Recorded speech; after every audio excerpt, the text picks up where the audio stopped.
Right, so timber has been protected by the paper and window wraps. We now start working on our cavity system. First thing to do is still cavity closer, right?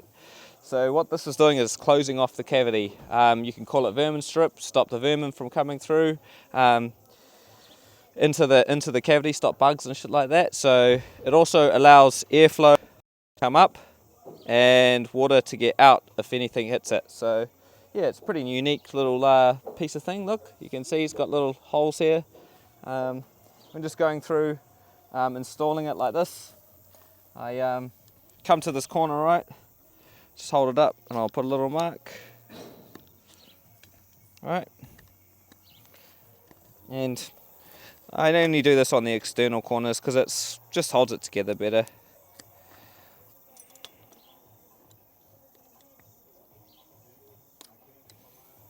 I pretty much do like a mitre on a flashing, but yeah.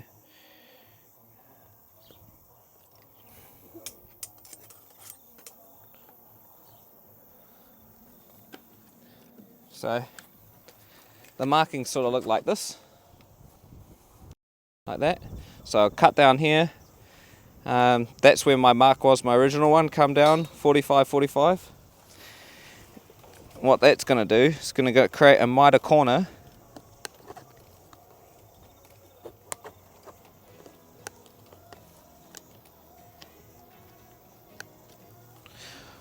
And then I'll just fold it out, 45 it.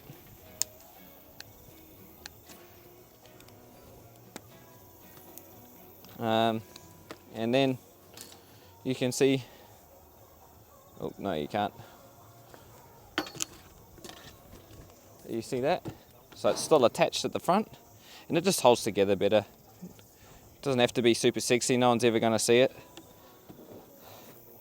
So now, just go like that. We also need to have this cavity closer or vermin strip hang 15 below our building. Needs to hang 15 mil below our joist.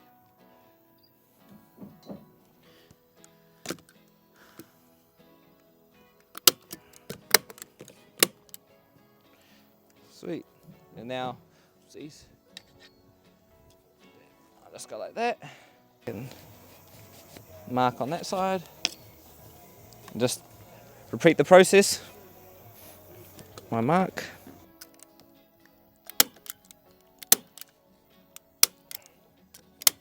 Now, actually get it all in one hit, look. What do we got? 590, 595. Ah!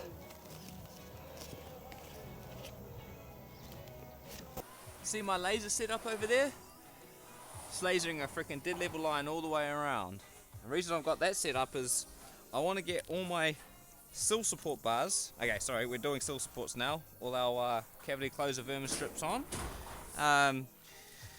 We need to install these all at the correct height. So our head, how would I explain this? We need to make sure our sill supports are at the right height. So when we go to put the window in, our head heights are all at the same height. Now, most of the windows are actually set around this height here, which is really good. But in a situation like this one, where there's a change in height of sill, I'm able to actually do a bit of a calculation where I measure the size of this window, right? So I've got 1820, and then I measure this one, which is I think 2 meters 20.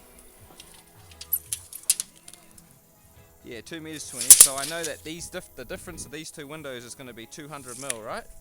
So then I just use my laser, I put it on this one, get the measurement over here, whatever it needs to be. 215. 215.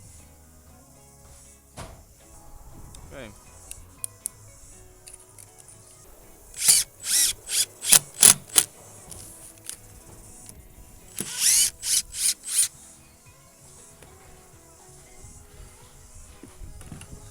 Level on.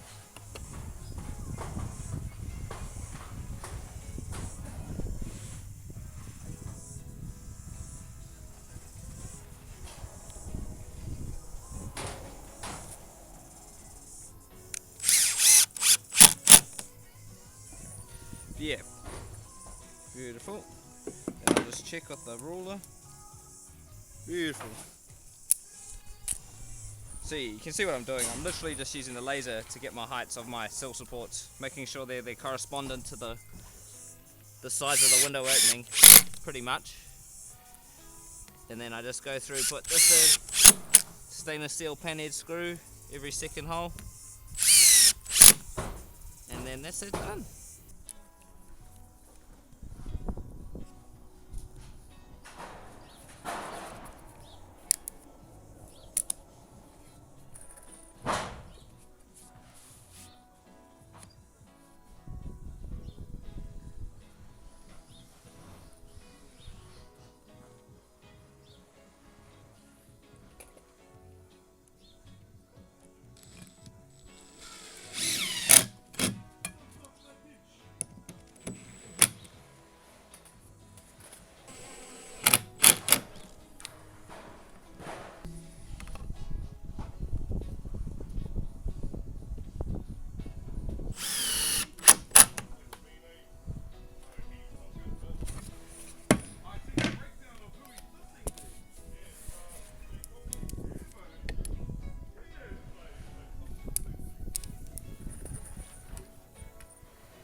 Mic check.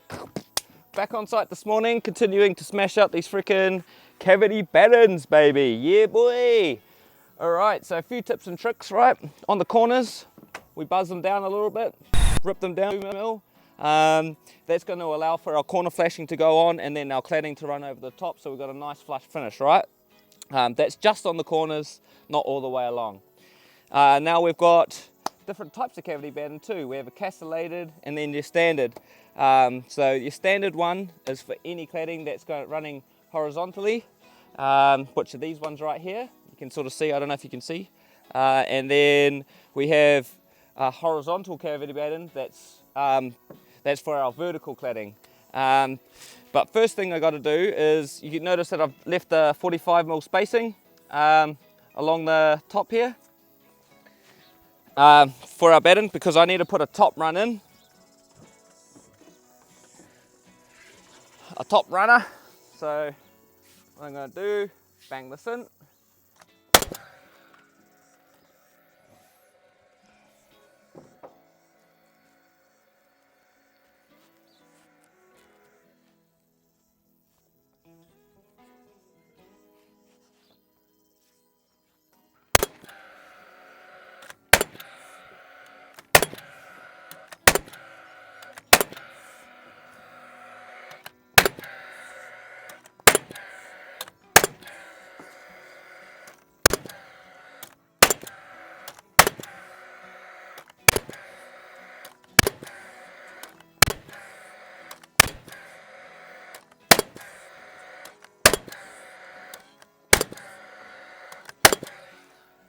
Now I'm nailing these at 300 centers because we've got a structurally fixed cavity batten, and I'm sort of going off center of the batten as well. It doesn't really matter in this situation because there's not really going to be, yeah, sorry, that's a lie. Off center, 12 mil minimum, maximum, 12 mil off center. So now we've got 807.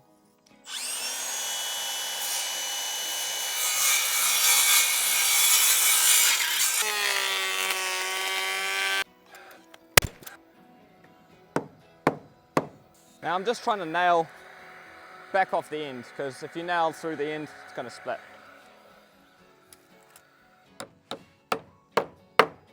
And you'll notice I still haven't put the fascia on yet, right? Now, I was in talks with the client over the meeting in regards to what we're doing with the fascia. Whether we're actually going to wrap it round on the front face of the cladding and then down like that, or we're actually just going to butt the fascia into the front of the cladding, and then we can have a cleaner line with our barge flashing that goes on all the way along.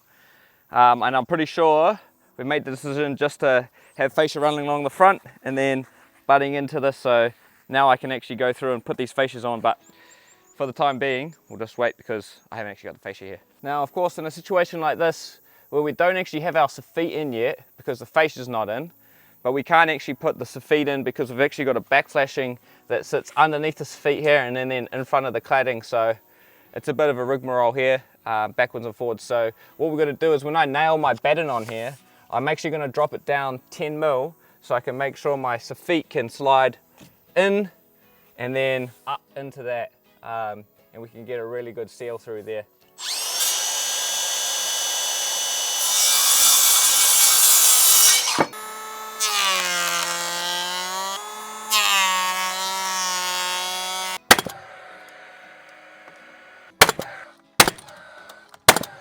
Alright, so I got a bit of a situation happening here. We have this giant truss right through here that was stuck in after we put these trusses in, right? Now, it was sort of impossible for me to get the top side of this truss straight because we have fixed points up here. You can see I've got a gap in that one, but down the back, further down, it gets tighter and tighter. So there's actually a bow that comes in through this truss. So what I'm going to do is I'm going to set a string line up from here to that batten down there. Then I'm going to get I'm going to measure at every truss point and then plane the batten to that so I can get a nice straight line through there. It's really the only way to do it and the easiest way. Now at the bottom I was able to easily get the bottom straight because I can trim these ends of the trusses and I can easily get to it, but at the top, much more difficult, especially with the truss being in place. So yeah.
Alright, so I've got the top nice and straight. Now I'm coming through to the bottom.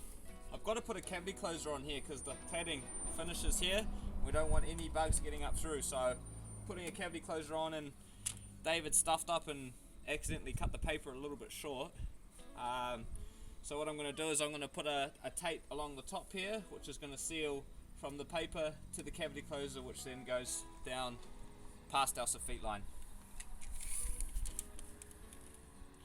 And when it comes to a junction like this, I stop the cavity closer the thickness of the batten and the cladding short, so I can get my cladding up as tight as possible into this feet instead of checking around the cavity closer.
Alrighty, now I just got to go through, put all my corners on, corner battens, a little bit shorter.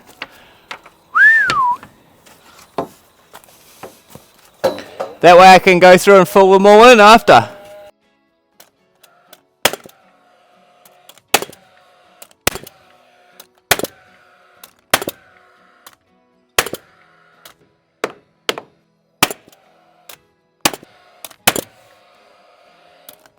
Now on the internal, I'm just going to use this little block because I don't want it tight into the corner.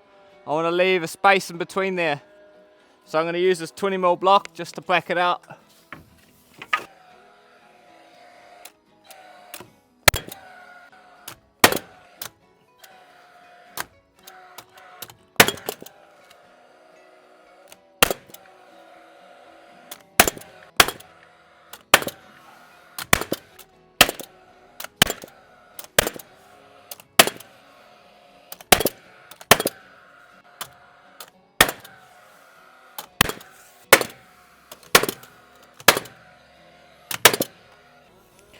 So you'll notice on the ends of every batten, I've small little buzz out about 0.7mm to allow for our cavity closer. So you bracket it so it doesn't build out at the bottom and flare out, just allowing all these little bits and pieces go a long way to create a really good finished product.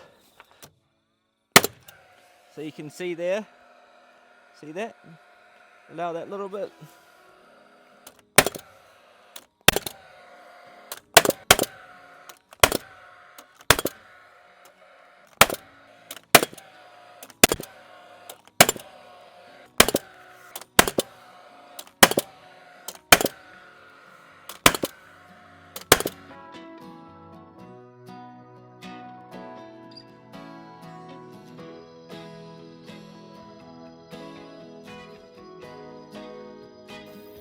Righty, Tim tidy.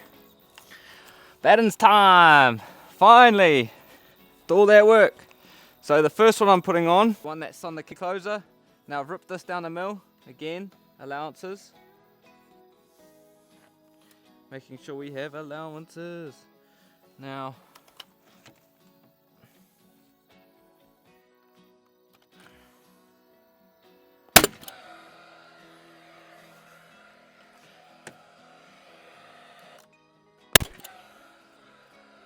so you can see the difference in the thickness of the batten there.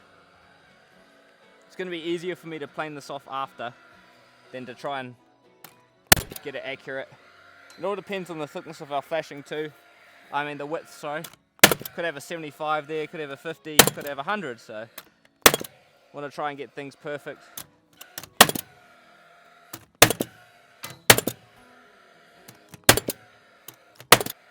Now when I'm using this, when I'm shooting with this castellated batten, I don't want to be shooting through here like that.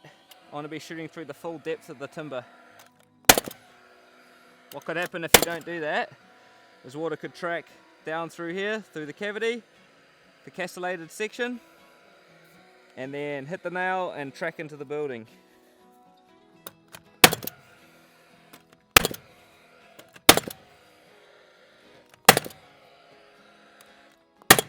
Now we always want to try and stagger our joins. Don't want to keep their joins in the same spot every time. So now on this one, just going to come back. This is just full thickness depth. Back that way. And then I'm just lining it up with the top of my nog. Hanging it in. Now I suggest nailing this off as you go, because it's going to be a conundrum if you don't do that. You're going to be freaking going through thinking, where have I nailed off, where haven't I? Just easier to do it right now.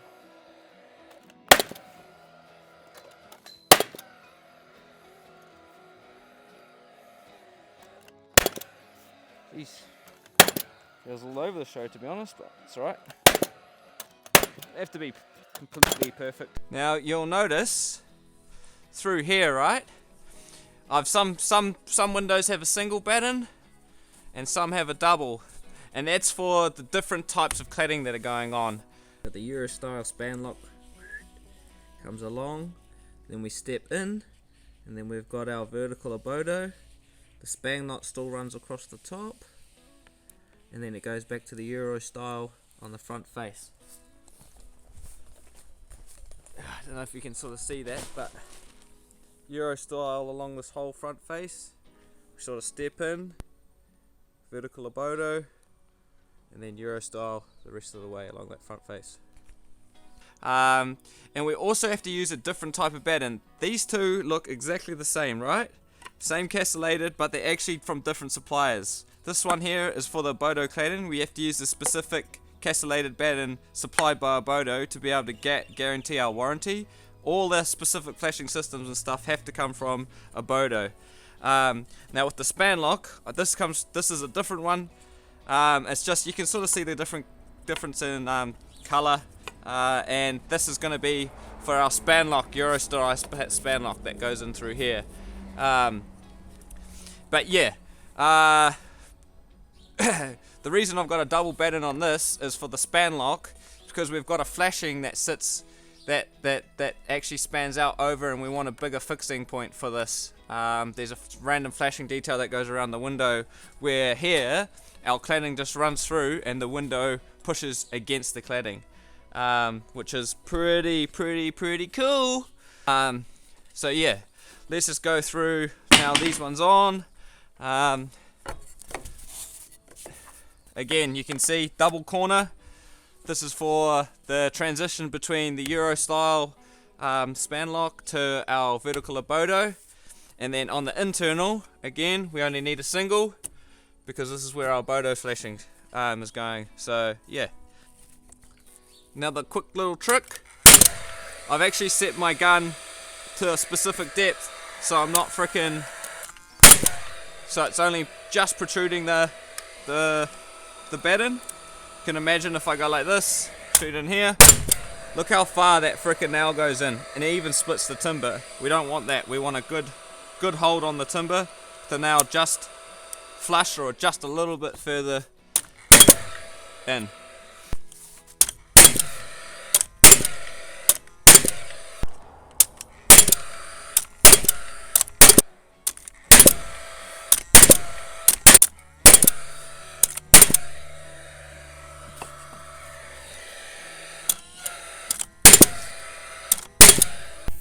Alright, cavity has been completed pretty much.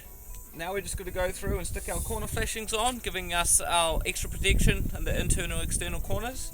Now this is literally the only corner I can put on. All the rest are supplied by either a bodo or made up once the span lock's been put on. So just got this aluminium corner flashing here, James Hardy one.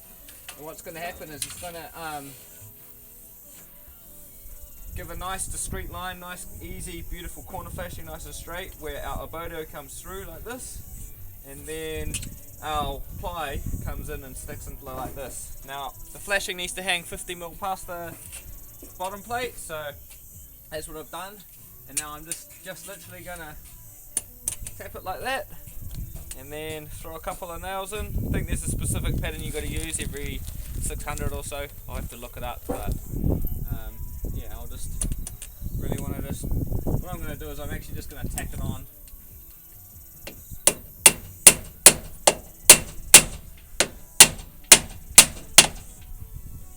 Now you can see that there's a seam here, and what that is that's a spot where if any water comes in and around the flashing, it's going to hit this little seam and come through.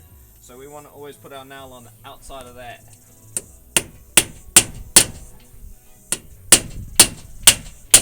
Now I know I'm using these fucking product nails, but that's all I've got. I don't have any clout, so at least it'll be held on correctly. Now I think I'm just going to go get my straight edge for a second and just double check that we've got everything plumb, nice and square. Very nice. Pretty happy with that, to be honest. I'll do that when I go on the switch. I'll put a few more tacks in and then double check, and then I can adjust from there.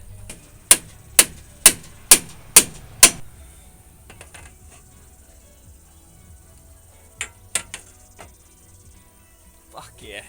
I can't believe how good that frickin' LVL J-frame came out, man. It's incredible. Now that I'm happy with that, just gonna nail it off.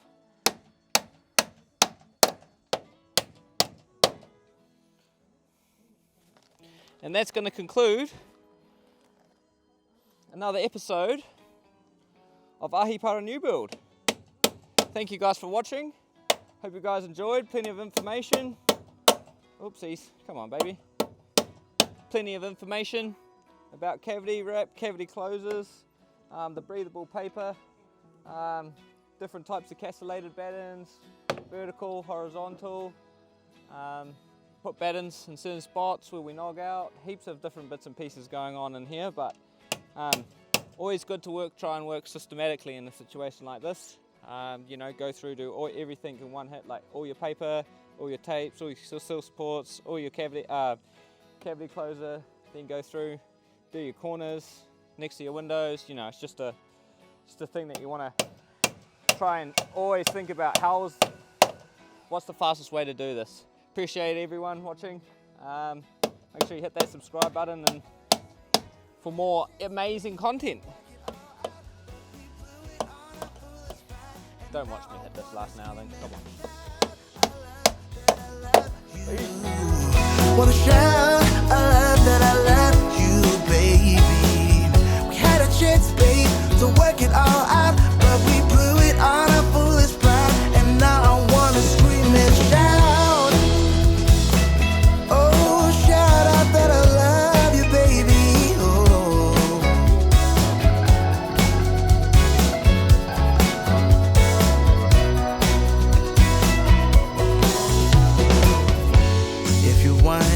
I'll come back again. I know I changed my mind too many times. If I say that I still love you, babe, would you leave all bad things behind? I promise I won't mess things up like I did last time I saw you. I did a lot of things that I regret. Now I'm not playing hard to get. Oh, I decided it's been too long, baby. Reaching out to touch your heart, hope for a maybe. I get a one-way ticket down to memory lane. There are two hearts beating, just nothing will ever be the same. We had a chance, babe, to work it all out, but we blew it on our foolish pride. And now I wanna scream and shout, I love that I love you. Wanna shout, I love that I love you, baby. We had a chance, babe, to work it all out.